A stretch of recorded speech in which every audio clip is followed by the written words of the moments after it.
కుటుంబానికి అండగా నిలబడాలని ఆశించిన ఒక అమ్మాయి. కానీ ఒక చిన్న తప్పు ఆమెను మోసం వైపు నెట్టింది. వర్క్ ఫ్రమ్ హోమ్ కోసం వెతుకుతున్న ఆమెకి ఒక కాల్ వచ్చింది. డేటా ఎంట్రీ జాబ్, నెలకి 20,000 జీతం, రెండో నెలకి ల్యాప్టాప్ ఫ్రీగా ఇస్తామన్నారు. డీటెయిల్స్ అన్నీ తీసుకున్నారు. ఆఫర్ లెటర్ కూడా పంపించారు. అగ్రిమెంట్ కూడా పెట్టారు. కానీ అది ఫేక్ అని ఆమెకు తెలియదు. పాపం 4 రోజులు రాత్రి పగలు కష్టపడి డెడ్ లైన్ కంటే ముందే పని కంప్లీట్ చేసింది. కానీ అప్పుడే అసలు ట్విస్ట్ మొదలైంది. మీ వర్క్లో మిస్టేక్స్ ఉన్నాయి, అగ్రిమెంట్ బ్రీచ్ అయింది, 4,500 పెనాల్టీ పే చేయండి అని బెదిరింపులు మొదలయ్యాయి.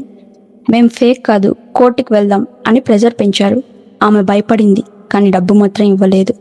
తర్వాత మీ మీద కేసు ఫైల్ అయింది అంటూ మెయిల్స్ రావడం స్టార్ట్ అయింది. Fake calls, fake threads, fake voice messages, రోజు వేధింపులు.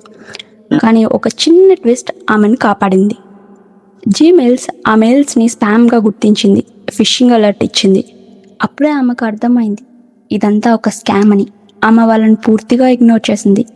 ఇంకా వాళ్ళు కాల్స్ చేస్తూనే ఉన్నారు, కానీ ఆమె సేఫ్గా బయటపడింది. మీరు కూడా జాగ్రత్త, ఇలాంటి ఫేక్ జాబ్స్, స్పామ్ కాల్స్కి ఎప్పుడూ డబ్బు ఇవ్వకండి. ఒక చిన్న మిస్టేక్ పెద్ద మోసంగా మారవచ్చు. Be careful guys.